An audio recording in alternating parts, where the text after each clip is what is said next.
వీరభద్రరాజు గారు, అదే విధంగా మండల పార్టీ నాయకులు, గ్రామ స్థాయి నాయకులు, రాజశేఖర్ రెడ్డి గారి అభిమానులందరికీ కూడా హృదయపూర్వకంగా నమస్కారం తెలియజేస్తున్న మిత్రులారా, ఈరోజు వైఎస్ షర్మిల గారి నాయకత్వంలో ఈ సభను చూస్తుంటే నాకు విశాఖపట్నంలో ఉన్నట్టు లేదు. హైదరాబాదు నగరంలో, తెలంగాణలో నేను నా కార్యకర్తలతో ఏర్పాటు చేసిన సభ ఎంత విజయవంతం అవుతుందో, వేలాది మంది వచ్చి అండగా నిలబడతారో ఇవాళ ఇక్కడ చూస్తుంటే నాకు హైదరాబాదు నగరంలో కాంగ్రెస్ పార్టీ సభను ఏర్పాటు చేసినట్టుగా ఉంది. వాస్తవంగా నేను ఈ సభకు రావాలనుకున్నప్పుడు కొంతమంది మిత్రులు అన్నారు, అక్కడ కాంగ్రెస్ పార్టీ లేదు కదా, మీరెళ్ళి సభ వైఫల్యం చెందితే మనకు చెడ్డ పేరు వస్తుంది కదా అని. అంటే నేను ఒక మాట చెప్పిన వాళ్లకు, వైఎస్ఆర్ బిడ్డ, వైఎస్ఆర్ ఆశయ సాధన కోసం, విశాఖ ఉక్కును కాపాడాలనే ఉక్కు సంకల్పం కోసం షర్మిలమ్మ సభ పెడితే తప్పకుండా ఆయన అభిమానులు అందరూ అక్కడికి వస్తారు, అండగా నిలబడతారని నేను వారికి చెప్పిన ఆ నమ్మకం, విశ్వాసం డాక్టర్ వైఎస్ఆర్ మీద మీరు చూపించి షర్మిలమ్మను ఆశీర్వదించి విశాఖ ఉక్కును కాపాడుకోవడానికి వచ్చినందుకు మీకు అందరికీ మనస్ఫూర్తిగా ధన్యవాదాలు తెలియజేస్తున్న మిత్రులారా, భౌగోళిక రాష్ట్రాలుగా విడిపోయినాం. ఇక్కడ ఉన్నప్పుడు మనకు ఆంధ్రప్రదేశ్, తెలంగాణ, కానీ మన హక్కుల కోసం, మన ఆస్తులు కొల్లగొట్టడానికి ఢిల్లీ పెత్తందారులు మన మీద దండయాత్ర చేస్తే మనం తెలుగు వాళ్ళం, మనం అన్నదమ్ములం, ఒకరికి ఒకరు అండగా నిలబడి ఢిల్లీ నుంచి సుల్తానులు వచ్చినా, జాగీర్దారులు, జమీందారులు వచ్చినా తెలుగు గడ్డ మీద ఇటుక పెళ్ళను కూడా తీయలేరు, విశాఖ ఉక్కును ఒక ఇంచు కూడా కదిలించలేరు అని చెప్పి నేను ఈ సందర్భంగా తెలియజేయదలుచుకున్నా. ఆనాడు కురుక్షేత్రం జరిగేటప్పుడు కౌరవులు, పాండవులు వేరు వేరు, వాళ్ళ మధ్యలో సమస్యలు వచ్చినప్పుడు పోరాటం వేరు. కానీ వాళ్ళ మీదికి ఎవరైనా దండెత్తితే వాళ్ళు 105 అయి అందరూ కలిసికట్టుగా నిలబడి వాళ్ళ ప్రాంత ప్రజల్ని, వాళ్ళ హక్కులను కాపాడుకోవడానికి కొట్లాడేవాళ్ళు. ఇవాళ కూడా మిత్రులారా, చాలా మందికి అనుమానాలు ఉండొచ్చు, అపోహలు ఉండొచ్చు, వైఎస్ఆర్ వారసులు ఎవరు అని. నేను ఇవాళ ఒక్క మాట చెప్పదలుచుకున్న మిత్రులారా, వైఎస్ఆర్ సంకల్పాన్ని నిలబెట్టేటోళ్ళే వైఎస్ఆర్ వారసులు అవుతారు తప్ప వైఎస్ఆర్ ఆశయాలకు వ్యతిరేకంగా, వైఎస్ఆర్ గారి యొక్క ఆఖరి కోరికకు వ్యతిరేకంగా మాట్లాడే వాళ్ళు ఏ రకంగా వైఎస్ఆర్ వారసులు అవుతారో మీరు ఒక్కసారి ఆలోచన చెయ్యండి. ఇవాళ ఆంధ్రప్రదేశ్లో ఇక్కడున్న పరిస్థితులు, ఇక్కడి రాజకీయాలను కాంగ్రెస్ పార్టీ తెలంగాణ శాఖ అధ్యక్షుడిగా, తెలంగాణ రాష్ట్ర ముఖ్యమంత్రిగా కొన్ని సంవత్సరాల నుంచి నిశితంగా గమనిస్తున్నా. ఈ ప్రాంతానికి ఇక్కడ పాలించే నాయకులుగా మేము కావాలనుకుంటున్నారు, కానీ ప్రశ్నించే గొంతులు ఎవరి ప్రాంతంలో లేరు. ఎందుకంటే ప్రశ్నించే గొంతులు ఉన్నప్పుడే పాలకులు మన మాట వింటారు. ఢిల్లీలో ఉన్న మోడీ ఇవాళ ఈ ప్రాంతం మీద ఆధిపత్యం చెలాయించాలనుకుంటున్నాడంటే ఈ ప్రాంతం నుంచి మోడీని ప్రశ్నించే వాళ్ళు లేకపోవడం వల్లనే ఇవాళ మీ హక్కుల గురించి ఎవరు మాట్లాడతలేరు. 10 ఏళ్ళైనా మీ పోలవరం పూర్తి కాలే, 10 ఏళ్ళైనా ఆంధ్రప్రదేశ్కు రాజధాని ఎక్కడంటే ఎక్కడుందో చెప్పలేని పరిస్థితి ఇవాళ ఆంధ్రప్రదేశ్కు దాపురించింది. ఇవాళ ఈ ప్రాంతంలో ఈ ఆంధ్రప్రదేశ్ యొక్క ఆత్మగౌరవాన్ని ఢిల్లీలో తాకట్టు పెట్టిండ్రు. ఆనాడు ఈ తెలుగు రాజకీయాల నుంచి, ఈ తెలుగు నేల నుంచి నీలం సంజీవారెడ్డి గారు కావచ్చు, పివి నరసింహారావు గారు కావచ్చు, ఆ తర్వాతి తరంలో మనకు ఎన్టీఆర్ కావచ్చు, డాక్టర్ వైఎస్ఆర్ కావచ్చు, ఆ తర్వాత జైపాల్ రెడ్డి గారు కావచ్చు, వెంకయ్య నాయుడు గారు కావచ్చు, ఈ ప్రాంతం నుంచి తెలుగు రాష్ట్రాల నుంచి తెలంగాణ ఆంధ్రప్రదేశ్ ప్రాంతాల నుంచి గల్లీ నుంచి ఢిల్లీ వరకు మన ఖ్యాతిని పెంచి ఈ ప్రాంత సమస్యల మీద కేంద్ర ప్రభుత్వాల నుంచి వాళ్ళు సాధించిన వాళ్ళు, దేశ రాజకీయాలను శాసించిన వాళ్ళు. నేను ఇవాళ అడుగుతున్న మిత్రులారా, అటు తెలంగాణ అయినా ఇటు ఆంధ్రప్రదేశ్ అయినా ఢిల్లీకి వెళ్ళి వంగొంగి నమస్కారాలు పెట్టే నాయకులే ఉన్నారు తప్ప ఢిల్లీని అడిగి మనకు కావాల్సిన సాధించే నాయకత్వమే ఇవాళ లేదు. మీరు ఒక్కసారి ఆలోచన చేయండి. ఆనాడు 94లో డాక్టర్ కేవీపీ రామచంద్రరావు గారు సజీవ సాక్షి, కాంగ్రెస్ పార్టీకి 26 సీట్లు వచ్చి ఎన్టీఆర్ యొక్క ప్రభావంలో కాంగ్రెస్ పార్టీకి ప్రధాన ప్రతిపక్ష హోదా కూడా 94లో రాలే. అప్పుడు ఢిల్లీ ఆలోచన చేసింది, ఇక ఆనాటి ఉమ్మడి ఆంధ్రప్రదేశ్లో పార్టీ బ్రతకాలన్నా కార్యకర్తలకు అండగా నిలబడాలంటే ఒకే ఒక్క నాయకుడు వైఎస్ఆర్ చేతికి పగ్గాలు అప్పచెప్తే తప్పకుండా కాంగ్రెస్ పార్టీ కార్యకర్తలకు అండగా నిలబడతారని ఆనాడు వైఎస్ఆర్ను ఆంధ్రప్రదేశ్ కాంగ్రెస్ పార్టీ అధ్యక్షుడిగా నియమించారు. 26 సీట్లతో మొదలైన ప్రయాణం 99లో 90 సీట్లకు వచ్చింది. అధ్యక్షుడిగా ఉన్న రాజశేఖర రెడ్డి గారు ప్రధాన ప్రతిపక్ష నాయకుడిగా మారి ప్రజల తరఫున ప్రశ్నించే గొంతుకై ఆనాటి ప్రభుత్వాల మీద పోరాటం చేసి ప్రజల తరఫున నిలబడి చేవెళ్ళ నుంచి ఇచ్చాపురం వరకు ఎర్ర టెండలో వారు పాదయాత్ర చేసి వారి కాళ్ళకు బొగ్గలై అవి పగిలిన ముక్కవోని దీక్షతో ఎర్ర టెండల్లో 105 డిగ్రీల జ్వరం వచ్చిన ప్రజల కోసం పాదయాత్ర చేసిండు. రాజశేఖర రెడ్డి గారు ఆనాడు పాదయాత్ర చేసి ప్రజల కష్టాలు తెలుసుకొని దళితులు, గిరిజనులు, బలైన వర్గాల కోసం, ఆదివాసీల కోసం, అడవులలో ఉండే బిడ్డల కోసం, మహిళల కోసం, మైనారిటీల కోసం వాళ్ళ సమస్యలను అడిగి వాళ్ళ గుండె చప్పుడు విని 2004లో ఇందిరమ్మ రాజ్యం తెచ్చిండు, కాంగ్రెస్ను అధికారంలోకి తీసుకొచ్చిండు, 33 ఎంపీలను గెలిపించి కేంద్రంలో యూపీఏ ప్రభుత్వాన్ని ఏర్పాటు చేసిండు. ఆనాడు కేంద్రంలో ప్రభుత్వం ఏర్పడ్డదంటే ఆంధ్రప్రదేశ్లో అధికారంలోకి కాంగ్రెస్ వచ్చింది అంటే రాజశేఖర రెడ్డి గారు ముక్కవోని దీక్షతోటి ఆనాడు పోరాటం చేసిండు. ఆ పోరాటంలో కూడా కమ్యూనిస్టులు కలిసి వచ్చింది.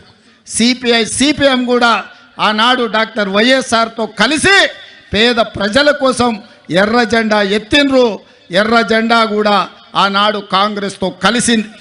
ఆ విధంగా పాదయాత్ర చేసి ప్రజల యొక్క ఆలోచన తెలుసుకొని అందుకే రాజశేఖర రెడ్డి గారు రైతులకు మొట్టమొదటి సంతకం ఎల్బీ స్టేడియంలో అధికారంలోకి వచ్చిన రోజు ఉచిత కరెంటునిచ్చి రైతులను ఆదుకోవాలి, రైతుల మీద ఉన్న అక్రమ కేసులు తొలగించాలి, రైతుల మీద ఉన్న భారం ఏదైతే కరెంటు బిల్లులు ఉన్నాయో 1200 కోట్ల రూపాయలు ఒక్క కలం పోటుతోని రద్దు చేసి రైతులను ఆదుకున్నాడు. రైతులను వ్యవసాయం దండుగ కాదు, వ్యవసాయం పండుగ అని ఆ ఉచిత కరెంటు ద్వారా వైఎస్ఆర్ మనకు నిరూపించిండు. అదేవిధంగా ఆరోగ్యం అందక సర్కారు దవాఖానకు పోతే అక్కడి నుంచి అక్కడనే శ్మశానానికి పోయే రోజులు. పేదలను ఆదుకోవాలంటే రాజీవ్ ఆరోగ్యశ్రీ ఉండాలి. పేదలకు 2 లక్షల రూపాయలతోని ఉచితంగా వైద్యాన్ని అందించి అపోలో, యశోద లాంటి ఆసుపత్రులు పేదవాళ్ళు ఎన్నడూ చూడలే. కానీ వైఎస్ఆర్ గారు ముఖ్యమంత్రిగా రాజీవ్ ఆరోగ్యశ్రీ పథకం తీసుకొస్తే బాజాప్తా శ్రీమంతులతో పాటు అపోలో, యశోద హాస్పిటల్లో రాజీవ్ ఆరోగ్యశ్రీ అమలు జరిగింది. ఇదే కాదు, పేదవాళ్ళ బిడ్డలు చదువుకోవాలి, శ్రీమంతుల పిల్లలే నారాయణ లేకపోతే చైతన్యంలో ప్రైవేటు కాలేజీల్లో చదువుకుంటుంటే పేదల బిడ్డలకు, బీసీలకు, బడుగులకు, బలైన వర్గాలకు విద్య దూరం అవుతుంటే రాజశేఖర రెడ్డి గారు ఆలోచన చేసిండ్రు. పేదవాళ్ళ బిడ్డలు డాక్టర్లు, లాయర్లు, ఇంజనీర్లు, ఐఏఎస్లు, ఐపీఎస్లు, ఐఎఫ్ఎస్లు కావాలి, రాజ్యాధికారం వాళ్ళ చేతిలో ఉండాలి, చదువుకున్నప్పుడే వాళ్ళ జీవితాలు బాగుపడతాయని ఫీజు రీఎంబర్స్మెంట్ పథకాన్ని తీసుకొచ్చి పేదలకు అండగా నిలబడి ఒక సంక్షేమ రాజ్యంగా రాజశేఖర రెడ్డి గారు ఆనాడు నిర్ణయాలు తీసుకున్నారు. ఆ తర్వాత కరువులు, కాటకాలు, కాలిపోతున్న మోటార్లు, పేలిపోతున్న ట్రాన్స్ఫార్మర్లు, రైతుల ఆత్మహత్యలు, చెట్లకు ఉరేసుకుంటుంటే నేతన్నలు, గీతన్నలు చచ్చిపోతుంటే ఈ బలైన వర్గాలను ఆదుకోవాలి, రైతులను బాగు చేయాలి అని జలయజ్ఞం తీసుకొచ్చింది డాక్టర్ వైఎస్ఆర్. జలయజ్ఞంలో భాగంగానే మీ పోలవరం ప్రాజెక్టుకు మొట్టమొదటి పునాది రాయబడ్డదన్న సంగతి ఇవాళ ఆంధ్రప్రదేశ్ ప్రజలకు నేను గుర్తు చేయదలుచుకున్నా. మీ హంద్రీ నీవా లాంటి ప్రాజెక్టులు, పోతిరెడ్డిపాడు లాంటి ప్రాజెక్టులను రాజశేఖర రెడ్డి గారు కరువు నేలైన రాయలసీమకు నీళ్ళు ఇవ్వడం ద్వారా నా జన్మ ధన్యమవుతుందని ఆ రోజు వారు మొదలు పెట్టిండ్రు. మరి ఇవాళ మిత్రులారా, ఉచిత కరెంటు కావచ్చు, రాజీవ్ ఆరోగ్యశ్రీ కావచ్చు, ఫీజు రీఎంబర్స్మెంట్ కావచ్చు, జలయజ్ఞం ప్రాజెక్టులు కావచ్చు, కేంద్రం నుంచి అన్ని రకాల సహకారంతో ఆనాడు వైఎస్ఆర్ గారు ఈ ప్రాంతాన్ని అభివృద్ధి చేసి ఒక సంక్షేమ రాజ్యంగా, అభివృద్ధి రాష్ట్రంగా హైదరాబాద్లో ఔటర్ రింగ్ రోడ్డు విషయంలో కావచ్చు, అంతర్జాతీయ ఎయిర్పోర్ట్ కావచ్చు, ఐటీ కంపెనీలు కావచ్చు, ఫార్మా కంపెనీలు కావచ్చు, వాటన్నిటిలో వారు ముందు నిలబడి ఆ ప్రాంత అభివృద్ధికి పునాదులు వేసిండు. ప్రాణహిత చేవెళ్లను ప్రారంభించి తెలంగాణ ప్రాంతాన్ని కూడా అభివృద్ధి పదం వైపు రైతులను ఆదుకునే కార్యక్రమాలు తీసుకున్నాడు. మరి నేను ఇవాళ అడుగుతున్న మిత్రులారా, ఇవాళ రాష్ట్రాలుగా మనం విడిపోయినాం, కానీ తెలుగు వాళ్ళుగా కలిసి ఉండాలి, ఒకరికొకరం తోడుగా ఉండాలి. ఇవాళ మోడీ ధైర్యమేంది, మోడీ బలమేంది, మోడీ బలగమేంది, బీజేపీ అంటే అర్థమేందో ఇవాళ ఆంధ్రప్రదేశ్ మిత్రులు ఆలోచన చేయాలి. బీజేపీ అంటే బాబు, జగన్, పవన్, ఈ ముగ్గురు బీజేపీ. బాబు, జగన్, పవన్, మోడీ బలం, మోడీ బలగం. ఇంక ఆంధ్రప్రదేశ్ ప్రజల కోసం మోడీ ఎందుకేం చేస్తాడు? ఎవరు గెలిచినా ఆయన దొడ్లోకి పోయేటోళ్ళే. ఈ ఆంధ్రప్రదేశ్లో 25 ఎంపీలు మోడీ ఖాతాలో ఉండేటివే. మీరు ఈడ అనుకోవచ్చు మేము ఈ పక్కన ఉన్నాం లేకపోతే ఆ పక్కన ఉన్నామని. అయ్యా, జగన్ రెడ్డి పక్కలు ఉన్నా, పెద్దలు చంద్రబాబు నాయుడు గారి పక్కలు ఉన్నా, వీళ్ళిద్దరు కలిసి ఢిల్లీలో వెళ్తే మోడీ పక్కనే ముత్యాల ముగ్గులో రావు గోపాలరావు పక్కన ఇద్దరు ఉంటారు, తందానా తానా అనేటోళ్ళు.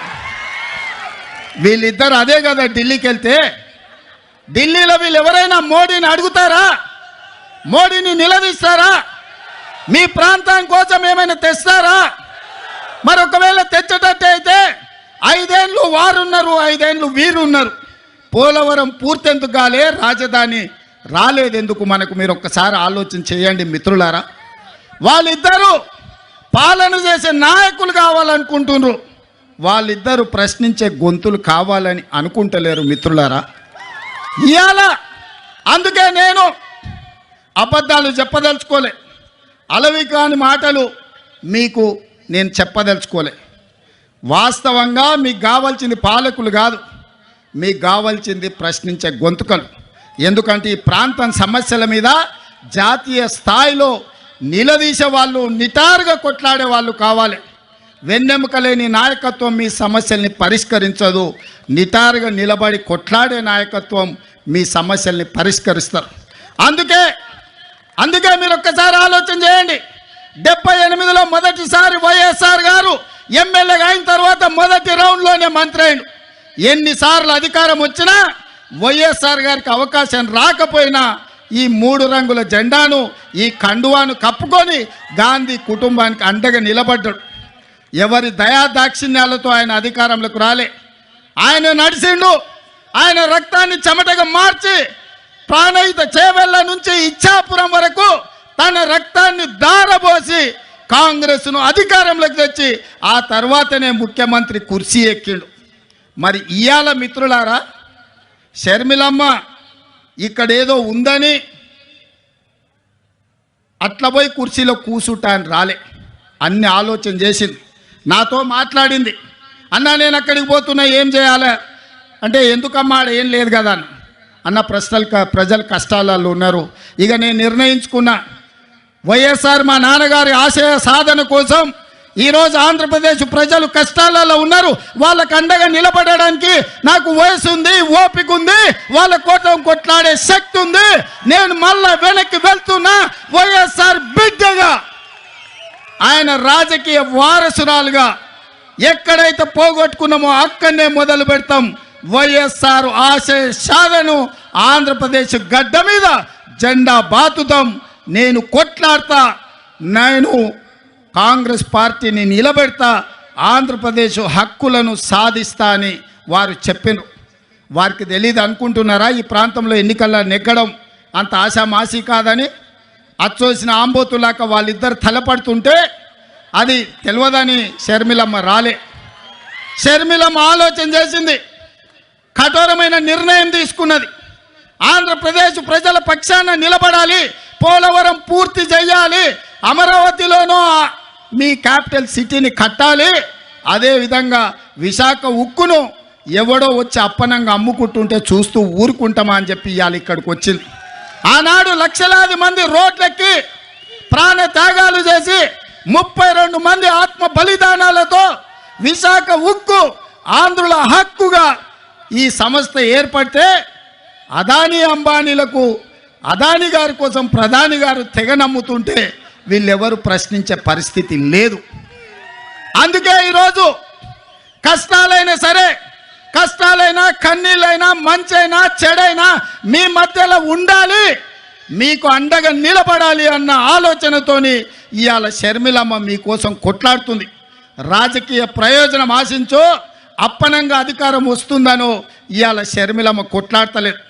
కష్టమైనా సరే ఇప్పుడు ప్రశ్నించే గొంతుగా ఉండాలి, ప్రజల పక్షాన నిలబడాలి అని ఆంధ్రప్రదేశ్ ప్రజల కోసం అండగా నిలబడడానికి షర్మిలమ్మ వచ్చింది. ఇవాళ కొంతమంది మాట్లాడుతున్నారు, రాజశేఖర రెడ్డి గారికి షర్మిలమ్మకు ఎట్లా ఆయన వారసత్వాన్ని క్లెయిమ్ చేస్తుందని. నేను ఆ సోయిలేని వాళ్ళని ఒక మాట అడగదలుచుకున్నా. రాజశేఖర రెడ్డి గారి చివరి కోరిక ఏందయ్యా? రాహుల్ గాంధీ గారిని ప్రధానమంత్రిని చెయ్యడమే చివరి కోరిక కింద మాట్లాడింది. కాంగ్రెస్ పార్టీని అధికారంలోకి తేవడమే తన లక్ష్యంగా, తన బాధ్యతగా వైఎస్ఆర్ గారు మాట ఇచ్చిండ్రు. ఆడ కేవీపీ రామచంద్రరావు గారు, రఘువీర్ అన్న ఉన్నాడు, ఆయనకు అత్యంత సన్నిహితులు. వారు చెప్పిందే రాహుల్ గాంధీ గారిని ప్రధానమంత్రిని చేయాలి, కాంగ్రెస్ పార్టీకి అత్యధికంగా సీట్లు తీసుకురావాలి.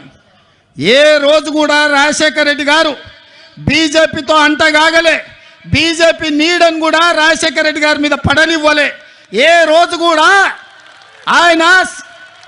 రోజు కూడా సెక్యులర్ ఫోర్సెస్కు వెనకాల నిలబడ్డాడు. ఏ రోజు కూడా కమ్యూనల్ ఫోర్సెస్తో అంటగాగలే. అధికారం ఉన్నా అధికారం లేకపోయినా, కేసులు పెట్టినా, జైల్లో పెట్టే పరిస్థితి వచ్చినా ఒక ప్రజాస్వామికవాదిగా, ఒక సెక్యులర్ నాయకుడిగా వైఎస్ఆర్ నిలబడ్డాడు. మరి వైఎస్ఆర్ వారసులమని చెప్పుకునేటోళ్ళు ఇవాళ ఎవరి పక్కన నిలబడ్డారు, ఎవరి ఆశయం కోసం కొట్లాడుతున్నారని నేను అడుగుతున్నా. ఇదేనా వైఎస్ఆర్ వారసుడిగా మీరు చేసేది? మోడీకి అండగా నిలబడి సెక్యులర్ ఉన్న ఈ రాష్ట్రాన్ని ఒక కమ్యూనల్ చేతిలో పెట్టదలుచుకున్నారా? షర్మిలమ్మ అడిగినట్టుగా మణిపూర్లో లక్షలాది మంది నిరాశ్రయులై వేలాది మందిని చంపుతుంటే మోడీ ప్రభుత్వం ముష్కరులకు అండగా నిలబడితే ఒక్కసారైనా మీరు ప్రశ్నించినరా నేను అడుగుతున్నా. గోద్రాలో సంఘటనలు జరుగుతుంటే మోడీని ఆ రోజు వైఎస్ఆర్ గారు అడిగినరు, కడిగినరు. మరి ఆయన వారసులైతే మణిపూర్లో జరిగిన అరాచకం మీద మాట్లాడాలి కదా, ఎందుకు మాట్లాడలేదు మిత్రులారా? మీరా వైఎస్ఆర్ వారసులు? షర్మిలమ్మ పక్కన వైఎస్ఆర్ అని ఎట్లా పెట్టుకుంటుందని. వైఎస్ఆర్ అంటేనే వై షర్మిలారెడ్డి, ఆమె పేరే వైఎస్ఆర్. కొత్తగా వైఎస్ఆర్ పెట్టుకునేది ఏముందయ్యా? షర్మిలారెడ్డి అంటేనే, వైఎస్ఆర్ అంటేనే షర్మిలమ్మ, అవతల షర్మిల అనాల్సిన పనే లేదు మిత్రులారా. వైఎస్ఆర్ అంటేనే షర్మిలమ్మ, నిజమైన వారసురాలు షర్మిలమ్మ. ఎందుకంటే రాహుల్ గాంధీ గారిని ప్రధానమంత్రిని చేయాలన్న ఆలోచన, కాంగ్రెస్ పార్టీని గెలిపించాలన్న ఆలోచన, ఆంధ్రప్రదేశ్ ప్రజలకు అండగా నిలబడి మీ కష్టాలు కన్నీళ్లు తూడవడానికి మీకోసం అవసరమైతే ఆనాడు చేవెళ్ళ నుంచి ఇచ్చాపురం వరకు రాజశేఖర రెడ్డి గారు ఏ విధంగా అయితే పాదయాత్ర చేసిండో 94 నుంచి 2004 వరకు 10 సంవత్సరాలు ఆయన ప్రతి నిమిషం ప్రతి క్షణం ప్రజల కోసం కొట్లాడి 99 ప్రతిపక్ష పాత్ర పోషిస్తే 5 ఏళ్ళు అహర్నిశలు చట్టసభలలో నిటారుగా నిలబడి పట్టుబట్టిండు, పడగొట్టిండు ఆనాటి ప్రభుత్వాన్ని. మరి ఇవాళ మిమ్మల్ని అడగదలుచుకుని వేదిక మీద నుంచి ఆంధ్రప్రదేశ్ ప్రజలు, మీరు విజ్ఞులు, తెలివి కల్లోలు, ప్రపంచంలోనే ఆంధ్రప్రదేశ్కు సంబంధించిన వాళ్ళు ఐటీ రంగాలలో, ఫార్మా రంగాలలో, ఐఏఎస్లలో, ఐపీఎస్లలో రాణించిన వాళ్ళు, ప్రపంచానికి ఒక దిక్సూచిగా మారిన వాళ్ళు ఈ ప్రాంతం నుంచి ఉన్నారు. ఇవాళ సింగపూర్ ఎట్లుంటుందో విశాఖపట్నం అట్లుంటుంది. ప్రపంచ దేశాలతోని పోటీ పడగలిగిన సత్తా మీకున్నది, ఆలోచన చేసే శక్తి ఉన్నది. మరి ఇవాళ మీ తరఫున కొట్లాడేటోళ్ళు ఉండాల్సిన అవసరం ఉందా లేదా ఆలోచన చేయండి. ఇవాళ మీరు ఆలోచన చేయండి. జగన్ అయినా, బాబు గారైనా, పవన్ కళ్యాణ్ అయినా మోడీని ఎదిరించి నిలబడే శక్తి వాళ్ళకు ఉన్నదా? మరి వాళ్ళకు లేనప్పుడు ప్రశ్నించే గొంతుగా షర్మిలమ్మ ఈ రాష్ట్రంలో కాంగ్రెస్ పార్టీకి అండగా నిలబడి మిమ్మల్ని అందరినీ మీ కష్టాలలో తోడుగా ఉండాలని వచ్చినప్పుడు ఆశీర్వదించాల్సిన అవసరం ఉందా లేదా మీరు ఆలోచన చెయ్యండి. ఇవాళ పాలించే నాయకులు కాదు, ప్రశ్నించే గొంతు కావాలి. మీ తరపున నిలబడి కొట్లాడే నాయకురాలు కావాలి. వైఎస్ఆర్ వారసులు రావాలి.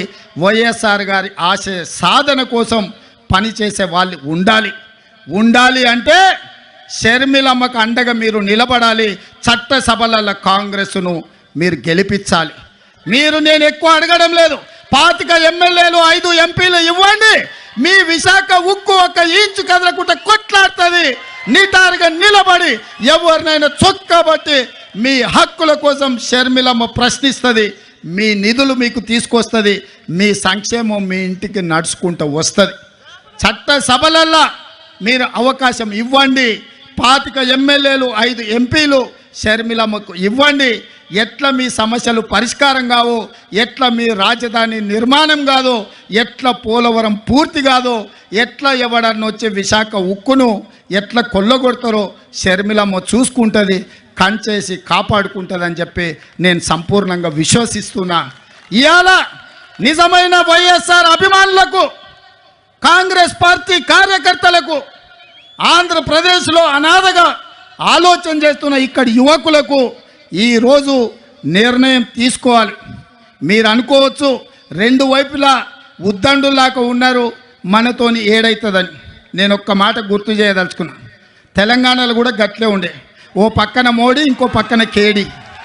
ఉప ఎన్నికలలో 3200 ఓట్లు వచ్చినాయి మాకు.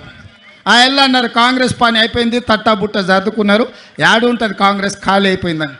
కానీ అధైర్యపడలే, నిలబడి కొట్లాడినాం. ఢిల్లీ మోడీ మీద, గల్లీలో ఉన్న కేడీ మీద నిటారుగా నిలబడి కొట్లాడి మోడీని ఓడించినాం, కేడీని పడగొట్టినాం. ప్రజలు విజ్ఞులు, ప్రజలు తెలివి కల్లోలు. ప్రజలు అవసరమైనప్పుడు అవసరమైన నిర్ణయం తీసుకుంటారు. 5 సీట్లు ఉన్న మమ్మల్ని 65 సీట్లు ఇచ్చి ఆశీర్వదించిందంటే ప్రజలు గొప్పోళ్ళు.